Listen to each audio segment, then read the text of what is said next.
Assalamualaikum warahmatullahi wabarakatuh. Nama saya Egy Bahtiar dari D3 Radiologi. Ingin menjelaskan asal-usul teori atom. Kata atom berasal dari bahasa Yunani, yaitu atomos, yang berarti tidak dapat dibagi. Konsep dasar atom pertama kali dikemukakan oleh Demokritus, orang Yunani, pada awal abad ke sebelum Masehi. Menurut teori yang dikemukakannya, suatu benda dapat dibagi menjadi bagian-bagian yang sangat kecil, akhirnya tidak dapat dibagi lagi, yang disebut atom. Menurut Demokritus, atom sepenuhnya padat, tidak memiliki struktur internal, serta ada ruang kosong antar atom untuk memberi ruang untuk pergerakannya, seperti pergerakan dalam air dan udara, atau fleksibilitas benda padat. Selain itu, Demokritus juga menjelaskan bahwa untuk menjelaskan perbedaan sifat dari material yang berbeda, atom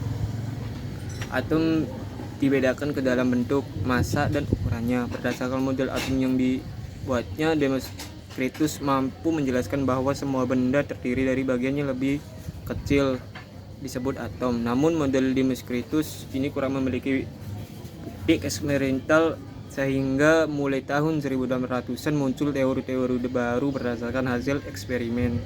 Berdasarkan teori menjelaskan tentang atom adalah model teori atom John Dalton pada tahun 1803 mengemukakan pendapatnya tentang atom. Teori atom Dalton didasarkan pada dua hukum, yaitu hukum kekelan massa dan hukum susunan tetap. Lavoisier menyatakan bahwa massa total zat-zat sebelum reaksi akan selalu sama dengan massa total zat-zat hasil reaksi, sedangkan Protus menyatakan bahwa perbandingan massa unsur-unsur dalam suatu senyawa selalu tetap. Dari kedua hukum tersebut, Dalton mengemukakan pendapatnya tentang atom sebagai berikut. Atom merupakan bagian terkecil dari materia yang sudah tidak dapat dibagi lagi. Atom digambarkan sebagai bola kecil yang sangat kecil. Suatu unsur memiliki atom-atom yang identik dan berbeda untuk unsur yang berbeda.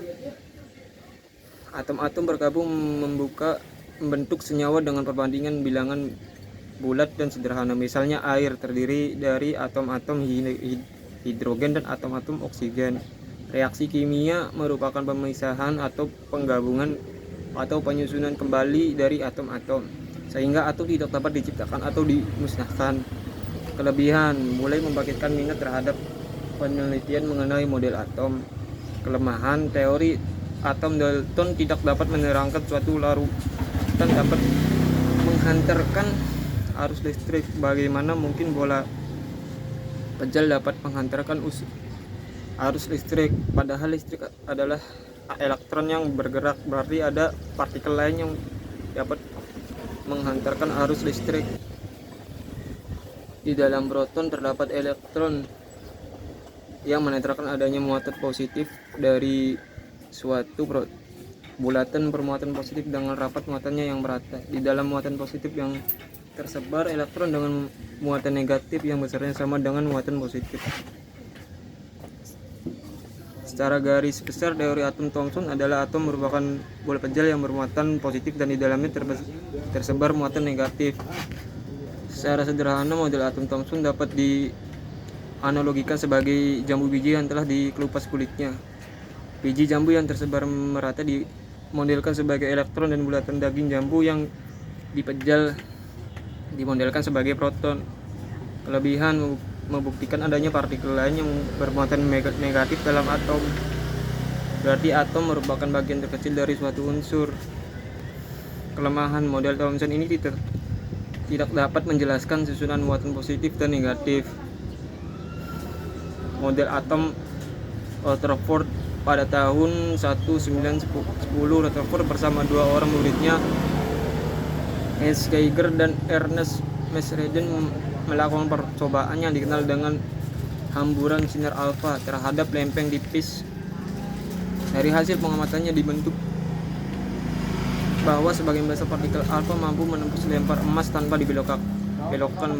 Bersamaan dengan itu, Rutherford juga menemukan partikel alfa yang dibelokkan sedikit, namun dengan sangat mengejutkan juga menemukan beberapa partikel alfa yang dibelokkan pada sudut yang sangat tajam. Kembali ke sumber radioaktif.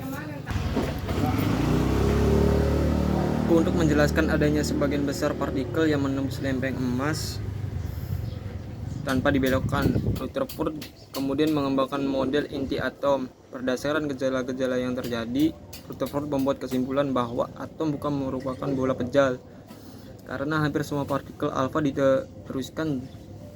Jika lempeng emas tersebut dianggap sebagai satu lapisan atom-atom emas, maka di dalam atom emas terdapat partikel yang sangat kecil yang bermuatan positif. Partikel tersebut merupakan partikel yang menyusun suatu inti atom berdasarkan fakta bahwa 1 dari 2000 partikel akan dibelokkan bila perbandingan 1200 merupakan perbandingan diameter, maka didapatkan ukuran inti atom kira-kira 1000 lebih kecil daripada ukuran atom keseluruhan. Berdasarkan kesimpulan dari pengamatannya, Rutherford mengembangkan sebuah model atom yang dikenal dengan model atom Rutherford, yaitu atom terdiri dari inti atom yang sangat kecil dan bermuatan positif dikelilingi oleh elektron yang bermuatan negatif. Kelebihan membuat hipotesa bahwa atom tersusun dari inti atom dan elektron yang mengelilingi inti. Teori Rutherford bahwa elektron mengelilingi inti atom ini memberikan inspirasi pada penemuan baru berikutnya, yaitu tentang lintasan kedudukan elektron yang selanjutnya dikenal sebagai kulit elektron. Kelemahan tidak dapat menjelaskan mengapa elektron tidak jatuh ke dalam inti atom.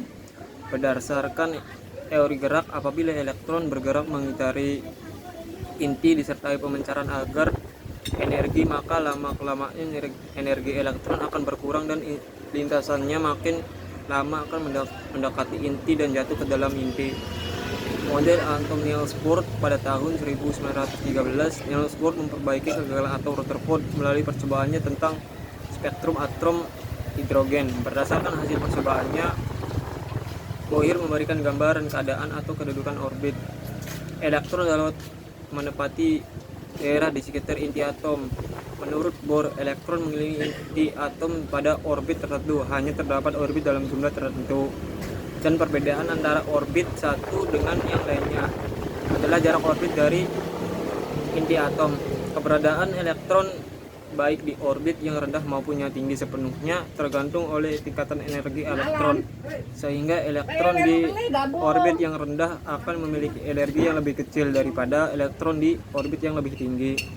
Penjelasan Bohr tentang atom melibatkan gabungan antara teori klasik dari Rutherford dan teori kuantum dari Planck. Dan secara garis besar, Bohr menemukan model atomnya sebagai berikut.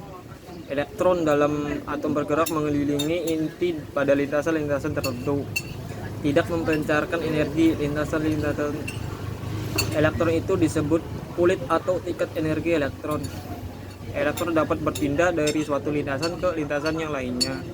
Perpindahan elektron dari tingkat energi tinggi ke rendah disertai pemancaran energi, sedangkan perpindahan elektron dari tingkat tinggi energi rendah ke tinggi disertai penyerapan energi. Elektron yang bergerak pada lintasannya berada pada keadaan stasioner, artinya elektron tidak memancarkan atau menyerap energi. Menurut model atom Bohr, elektron mengelilingi inti pada lintasan-lintasan tertentu yang disebut kulit elektron atau tingkat energi. Tingkat energi yang paling rendah pada kulit elektron yang terletak paling dalam. Semakin keluar semakin besar nomor kulitnya, akan semakin tinggi tingkat energinya.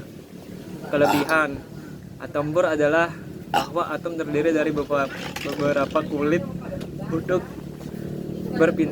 berpindahnya elektron.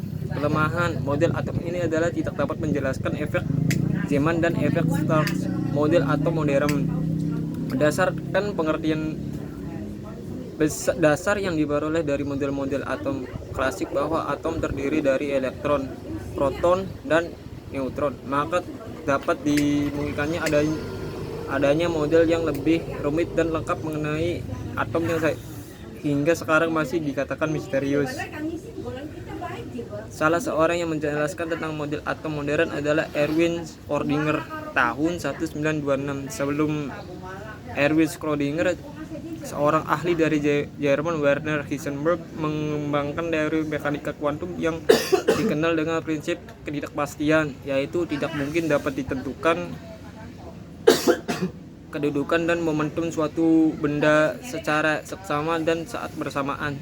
Yang dapat ditentukan adalah kebolehjadian menemukan elektron pada jarak tertentu dari inti atom. Daerah ruang di sekitar inti dengan kebolehjadian untuk mendapatkan elektron disebut orbital. Bentuk dan tingkat Schrödinger-Erwin Schrödinger memecahkan suatu persamaan untuk mendapatkan fungsi gelombang untuk menggambarkan batas, kemudian ditemukan elektron 3 dimensi. Model atom dengan orbital lintasan elektron ini disebut model atom modern atau